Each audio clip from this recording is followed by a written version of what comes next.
अवधूत चिंतन श्री गुरुदेव दत्त। तुम्हा सर्वांचं आपल्या चॅनलमध्ये खूप मनापासून स्वागत आहे। दिवाळीच्या सर्वांना खूप खूप शुभेच्छा। आज आहे नरक चतुर्दशी, ज्याला आपण छोटी दिवाळी म्हणूनही संबोधतो।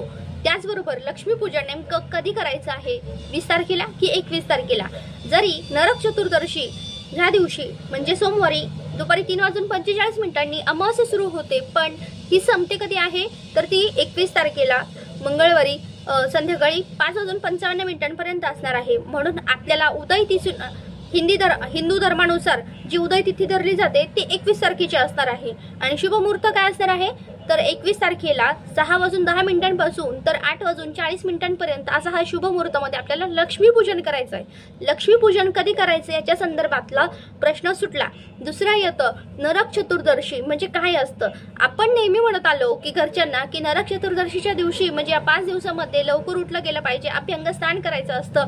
का करायचं असतं तर ह्या नरक चतुर्दशीच्या दिवशी भगवान श्रीकृष्णाने नरकासुराचा वध केला। त्याने 16,108 महिलांना त्याने बंदिस्त केलं आणि त्यांना मुक्त करण्यासाठी भगवान श्रीकृष्णाने ह्या दिवशी त्यांना त्याच्या तावडीतनं सोडवलं, त्याचा वध केला।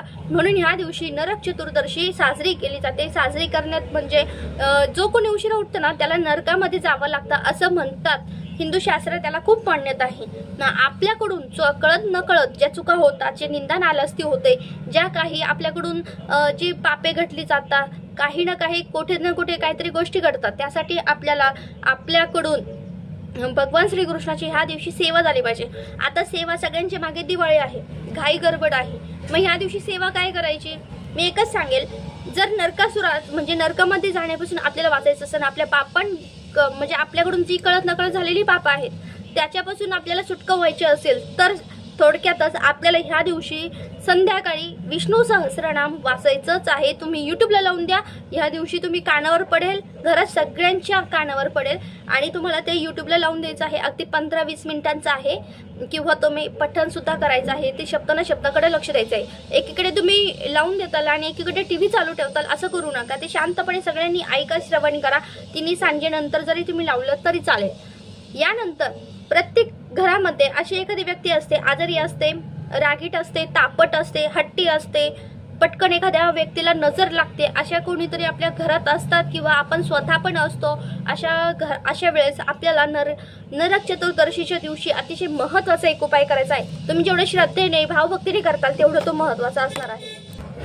आणि हा उपाय तुम्ही घरात सगळेजण पण करू शकतात। बघा, कोणी जेव्हा आपण झोपतो, आपल्या शेजारी खिडकी असते, टेबल असतो त्या ठिकाणी, किंवा आता एखादी व्यक्ती असते, एखादं म्हणजे लहान बाळ असतं, अजिबात ऐकत नाही, खूप म्हणजे त्याला नजर वारंवार लागते, त्याला तो आपल्या आवाक्याच्या बाहेर जातोय, तो अजिबात ऐकत नाही, हट्टच करतो। मग अशा वेळेस काय करायचं, नरक चतुर्दशी हा दिवस खूप महत्त्वाचा आहे। वर्षातून फक्त एकदाच हा उपाय करता येतो।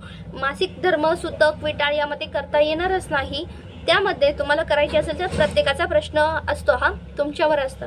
त्यामध्ये आता काय करायचं, तांब्याभर पाणी घ्यायचं आहे आपल्याला। जो तांब्या असतो तो घ्यायचा, त्यामध्ये तो भरून घ्यायचा। त्यामध्ये अगोदरच आपल्याला तुळशीचं पान, तुळशी मंजिरा सगळं त्याच्यात ठेवायची आहे। आणि ते ज्या व्यक्तींना असा खूप त्रास होतो ना त्यांच्या उशाजवळ आपल्याला तो ठेवायचा आहे। मग ते संपूर्ण रात्रभर म्हणजे ते सांडणार नाही याची काळजी घ्यायची। एक तर अमावस्येमध्ये हा उपाय केल्यामुळे तो खूप प्रभावी असणार आहे। त्यातले त्यात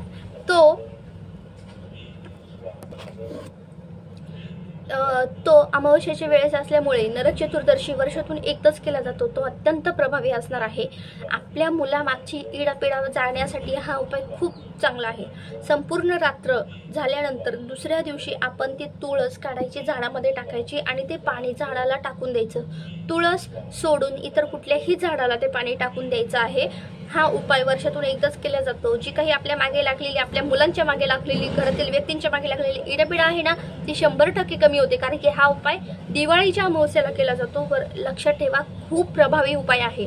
आणि जसं आपण म्हणतो ना, नरकातून सुटका होण्यासाठी ही सेवा सुद्धा खूप महत्त्वाची आहे। विष्णू सहस्रनाम, तुम्ही व्यंकटेश स्तोत्र सुद्धा विष्णू सहस्रनामासोबत व्यंकटेश स्तोत्र पठण करू शकतात। ओम नमो भगवते वासुदेवाय नमः या मंत्राचा सुद्धा तुम्ही जप चालू ठेवू ठेवायचा आहे।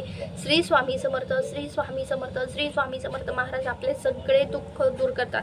विष्णू सहस्रनाम श्री स्वामी समर्थ हे म्हणायला विसरू नका। ह्या दिवशी जेवढा जास्तीत जास्त होईल तेवढा जप करा। बघा खूप महत्त्वाचा दिवस आहे। जशी दिवाळी महत्त्वाची आहे, दिवाळीचे 5ही दिवसात म्हणजे नरक चतुर्दशी सुद्धा तेवढीच महत्त्वाची आहे। या दिवशी लवकर उठून अभ्यंग स्नान करायचं आहे। ते आपण दुसऱ्या दिवशी दिवाळी, तिसऱ्या दिवशी पाडवा आणि चौथ्या दिवशी भाऊबीज। पाडव्याच्या दिवशी छान लवकर उठून आपल्या पतिदेवांना सुद्धा आपल्या छान उठणं लावून त्यांना आंघोळ घालायची असते। भाऊबीजेच्या दिवशी भावाला उठणं लावून आंघोळ घालायची असते। अशा छान दिवाळी साजरी करायची असते। त्यामुळे लवकर उठून आपल्याला हे सगळे सण साजरे करायचे आहेत। तेव्हा व्हिडिओ अगदी छोटा होता पण अगदी महत्त्वाचा होता, म्हणून तुमच्यापर्यंत शेअर करायचा होता। व्हिडिओ आवडला असेल तर लाईक शेअर सबस्क्राईब करा आणि सगळ्या स्वामी भक्तांना दिवाळीच्या खूप खूप शुभेच्छा। श्री स्वामी समर्थ।